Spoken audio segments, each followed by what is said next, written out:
Hello, one and all, is my view of My Hero Academia, Chapter 306, the final act begins, and we open up this chapter with an absolutely amazing full-color shot of Deku and Shigaraki sitting side by side, and the parallels between these two have been obvious for a very long time. I mean, they were essentially both born quirkless, both desired to be heroes, and were both essentially rejected by hero society until their masters found them and essentially gave them purpose, gave them reason to live, to keep on fighting. And now they're even starting to look a little bit like, because, Shigaraki's been rocking this whole burnt, torn cloak look since I think the battle with Redestro, and Deku's starting to look a little bit like that as well. I mean, we see it more in the final page of him being all Batman, standing on top of freaking gargoyle in Japan. Seriously, how many gargoyles are there in Japan? But whatever, Horikoshi loves American comics, so I'm not going to complain.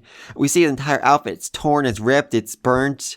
It looks very much like Shigaraki's cloak, and what's more, he's wearing Gran Torino's scarf thing, which... interesting. I mean, the way he's holding it, the way he has it in his hand, almost feels like a memorial, like his way of remembering Gran Torino, who has passed on. I mean, he was alive last chapter. I'm pretty sure, Nana Shimura said, give my best to Gran Torino, so he wasn't dead quite yet. Is it possible that after Deku went to see him, after he gave him, her best regards, he smiled and then, passed on to the afterlife, and now Deku's holding on to his cloak as a way of saying to himself, listen, no one else is going to die in this fight, no one else but me is going to get involved with Shigaraki. I'm going to be the one that puts him down permanently? I mean, maybe. That definitely feels like what it feels like here, but I don't know. That just seems very, very curious that he's rocking Gran Torino's scarf like this. So weird. Very, very weird. And I really just need to point out something that was pointed out to me. Compare this shot to the very first chapter of the series. The same thing, Deku looking on at this giant villain causing mayhem and destruction, but at the same time, it's completely the opposite. Back then, Deku was looking up with wonder at this amazing world he could never quite reach, and now he's looking down upon it all, as if to say this giant villain is so far below him because, he has to focus on saving all of Japan. His eyes, they look so dead inside. He just looks... oh god, it looks so depressing. I mean, he's basically given up on his ideal of saving the world with a smile, and it's just so sad. So sad. And the question just remains, why has he become like this? What has changed in him? I mean, does it just go back to, Bakugo getting hurt trying to save him? Is that what this is all about? I mean, maybe, but I feel like it has to be more than that. Maybe Gran Torino really did die in the fight, and he doesn't want anyone else to die because of it. But maybe it goes back to the second and third user of One for All. I mean, we still don't know who they were, what they said to him, but it seems like they affected him somehow, some way. It seems like what they told him terrified him or changed him permanently. I mean, I've been saying this for a long time, almost as a joke at this point, but...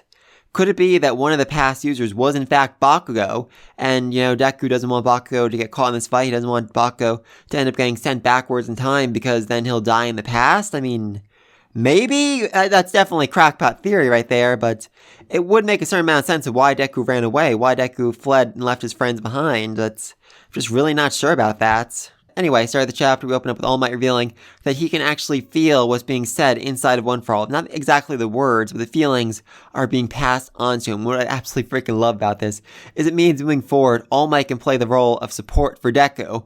Staying back at the base, looking at all the screens, monitors, looking at the whole situation, basically being able to convey information to Deku without even needing a radio. Basically just thinking, Deku, you need to dodge to the left. Deku, this villain is weak against fire, something like this.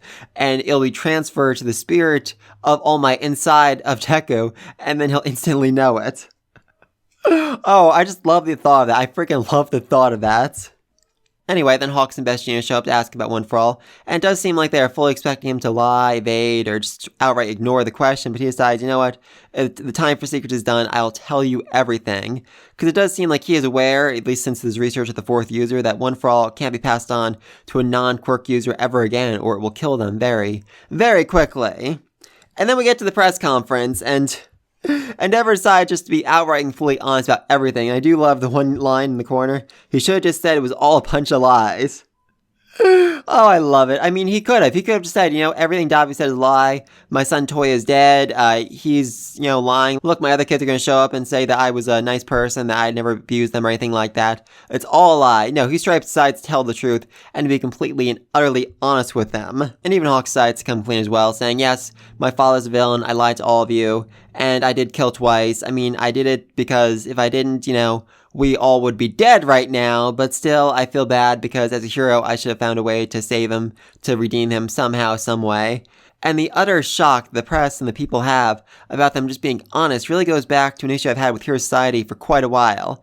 Essentially, they're viewed as being too perfect, almost like propaganda to keep the regular people from using their quirks, basically saying, oh, no, you can't use your quirk, only heroes can use quirks. They're gods among men, they never sin, they never do anything wrong, they're always 100% perfect. They are immortal beings that cannot die, that cannot be injured, that cannot ever fail at saving the day.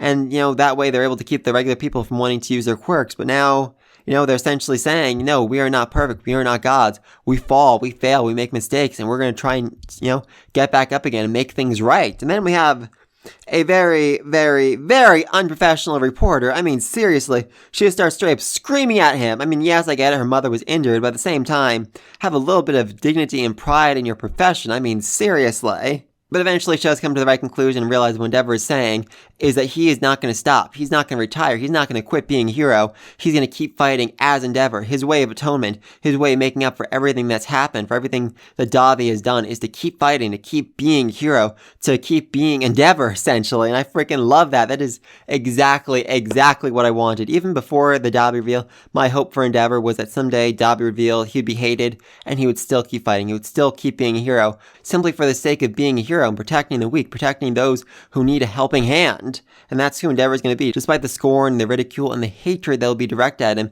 he will still keep fighting to protect the people and stop the villains. And oh, I am so happy about that.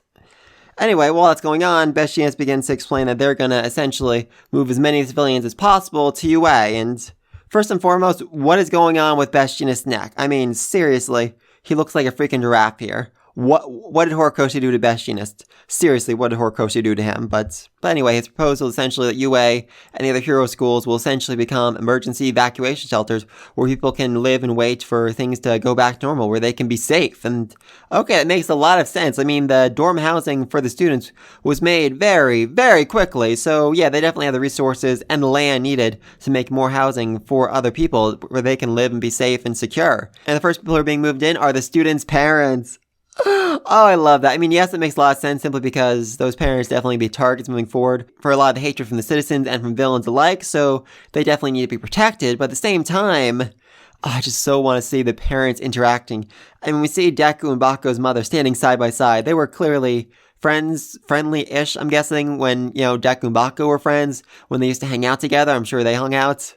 I so want to see these two interact. I would take an entire spin-off series of these two interacting. Anyone who's read That Time Reincarnated Slime manga knows at the end of every volume, there's basically a reaction video. Basically, Veldora, the Storm Dragon, reacting to everything that Rimuru did in that volume. That's what I want to see, a spin-off series of just that, of these two mothers meeting for tea every couple of weeks, talk about what crazy things their kids have been up to.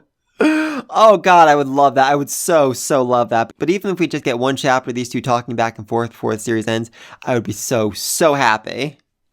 Anyway, rest of the people not so happy with this whole evacuation plan as they all start panicking and freaking out and saying that that's basically no plan. They have no plan moving forward. But, oh god, Endeavor, once again, he says, watch me.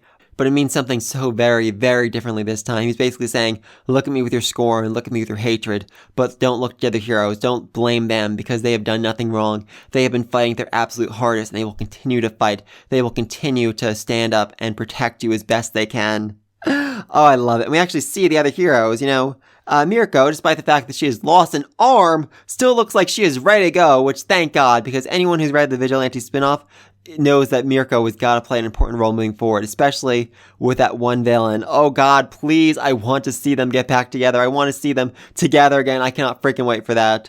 Aizawa does have an eye patch, which, seriously, the steampunk color page actually predicted his eye patch. I love that. Kamui Woods has hair made of leaves, which, so many questions. Is this some sort of quirk evolution? Or has he just been shaving his head up to this point? Or is it just, he made the leaves grow to give himself a slightly better look, make himself look slightly older, slightly more mature? I have no idea what's going on with that, but I have so many questions. And then we have Dabi, who just saying, so I didn't go far enough, hee, which, oh, that's unnerving. That's so very, very unnerving. I mean, I was really hoping that, Endeavor's wife and kids would stand next to him for this press conference. They would basically say, we stand beside him. That would anger Dabi. No. Dabi sees this as just, him not going far enough to break Endeavor, which, oh, that's bad. That's so very, very bad. I mean, I'm hoping I mean, really, I'm hoping, Endeavor's wife and kids are put somewhere safe, somewhere where Dobby can't reach them at this point, because it definitely seems like Dobby would target them just to hurt Endeavor, which, oh, that'd be bad. That'd be so very, very bad. And then Deku leaves UA, which, surprising, very, very surprising. But what's even more surprising is he hand writes a letter to every one of his classmates explaining why he's doing what he's doing. I mean, we see the one he sent to Uraka, and, she's probably his closest friend besides Shoto and Bakugo and Ida at UA. And it's not like he says anything all that specific to her. It's not like he says, thank you for this, thank you for that. No, it seems like a boilerplate letter, and yet he hand wrote it. He hand wrote all the letters to all of them. That is such a Deku thing to do. And, oh god, just Uraka. She looks like she's in so much pain as she says, that dummy. And we get the line. If you define a hero as someone who's willing to suffer in silence, then who's there for them when they're in pain? Who's there for Deku now that he's in pain, now that he's alone, now that he's fighting his own way, trying to master the other quirks and, take down All For One once and for all? I really don't know. I'm really hoping that, eventually Deku learns that this is the wrong way, that he suffers, he makes losses, and eventually realizes he needs to go back to UA, get the support from his friends again. They can stand beside him and help him take down Shigaraki and All For One once and for all. And now begins the final act. I'm seeing a lot of people saying, like, oh no, the series is going to come to an end. No, it's not. No, it's not.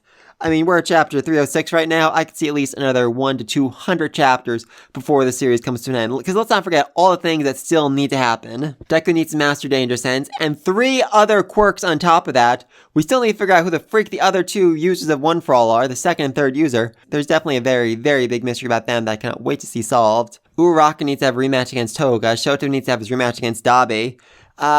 Stain's gonna need to show back up again at some point. I mean, he grabbed a sword, so he's gonna be a villain or a vigilante. And if he is a vigilante, what about the other vigilantes? What about the other villains turned heroes? I mean, Dental Bravo could definitely show up. Anyone from the spin-off series, My Hero Academia Vigilantes, could certainly show up. I would freaking love to see that. I mean, that series has maybe 10 chapters left in it, so yeah, I could definitely see them showing up in the main series to lend a helping hand, especially now because, so many heroes are gone. They're gonna need some extra manpower to help save the day. Oh, speaking of extra manpower, let's not forget the silhouettes of 4 foreign heroes were shown a chapter or 2 ago, meaning that we're going to get 4 new characters introduced to the series, and they're going to have their own plot lines and storylines, whatever. Overhaul still needs to show back up again. I feel like he's going to end up on the hero's side, and that Eri is going to actually need to repair his arms so they can use his quirk to stop Shigaraki somehow, some way. Maybe use him to dismantle All For One from Shigaraki, dismantle All For One's soul, essentially, from Shigaraki's body. I mean, maybe that can make a certain amount of sense. I still think Eri is gonna, revert Shigaraki back to being a kid so we can get some sort of redemption that way. Maybe, no idea about that. And then we just have all the other students who still need to have, their own arcs, their own storylines. So yeah, there is a lot that still needs to be done before the series comes to an end. So definitely gonna say at least 100 chapters, maybe as much as 300 before the series actually comes to an end. Even though this is the final act, we are nowhere near done. But please, let me know all this down below.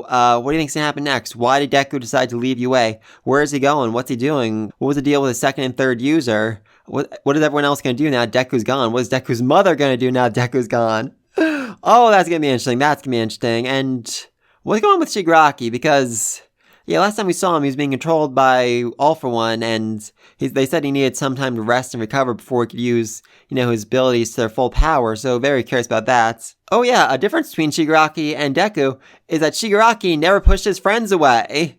Yeah, he is rather loyal to those who are close to him, unlike Deku, who decided to leave everyone behind and go off on his own. Ouch. Ouch. But let me think all down below. Be sure to like, subscribe to this video. Until then, peace!